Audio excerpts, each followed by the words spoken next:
हाइनब लई सिरोई लिरिसु लाइना पाले लाइना मखन मखन पाले पाले लाइना सिंह अमा हेक लौथोकपा मतमदा मदु मसक थीगनी अदुबु लाइना सिंह मपुम फाना लाइरगदी लाइनांगदुगी मसक्तु फजबे हेंगलकनी हाबसी आई थमोय थाजजबनी अदुना अखोई तायु मियोबदसु मपुम फाना पुंजलगदी अखोई अकन मसक्तु मम फजब सकतु मम ओय फंगनी अदु नतदना खाइबुं खाइबुं तौदना लाइनरगदी अपुन्बा मणिपुर की मसक अपुन्बा स्टेट की मसक पुथोकपा हाबदो ओइथोकपदो वागनी हायन लौजे अनौबा मणिपुर सिदा अनौबा गवर्नमेंट अमा लापा ngamlagadi madugi matingna lawjaraga amasung maduda khoina haije nonja tawjarakanda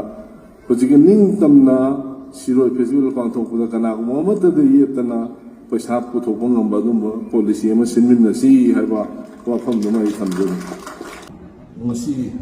waming sida function tawriba siroi ligi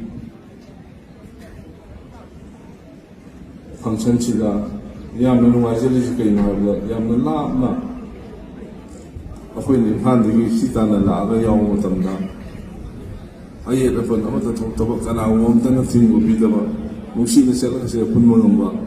somdagi suisi naw mayam am thokbiraga akhoi taram taram upiraga fajana mupuma na yawambiba masi akhoi line lobum thokte masi mari se akhoi kahen non thokte अदुगा सिगुम्बा मरी एमा सेम्बिरिबा मरी AC करी foundation न नोखोइन ngasi sida पुलैसे सिरोइलि इ function सिदा खै पुनमनि अदुनादि सिरोइलि हना थोनबिरिबा लेरांगसि अपुनबा मणिपुर मनि सेक्तमनि अदुना मसिबु काहेन भयादे हेना मपुं फाना चावा दवदबनि हाबसे इ अपामनि नुंगना खोंगुमदा पोतु इसम चंगनो उनबा याय अदुबु मदुना अखोई हौखिबा इतिहासदगी ngasibu chelai chelsiga अखोईगा तांगफुल जिंगा लेना मरी मसक ताई हाबिसमदि अखोई पुनमंगना खमिनबा दरकार लै हाबो वफमदि मेन समजनिगी सिंग अदुगा ngसाई मामना ngang बिरमसिंगसु आवरे मथंग मथंग सेंगो सागालिंगबा अखोई कमिटमेंट मयाम पिबिरमबा हाइबा कमिटमेंट सिंगो पुंग फाल दरकांदा हेन नुसिनदनबा मसा ओइबा मसी यारिंगे अखोई तौनरोदबनी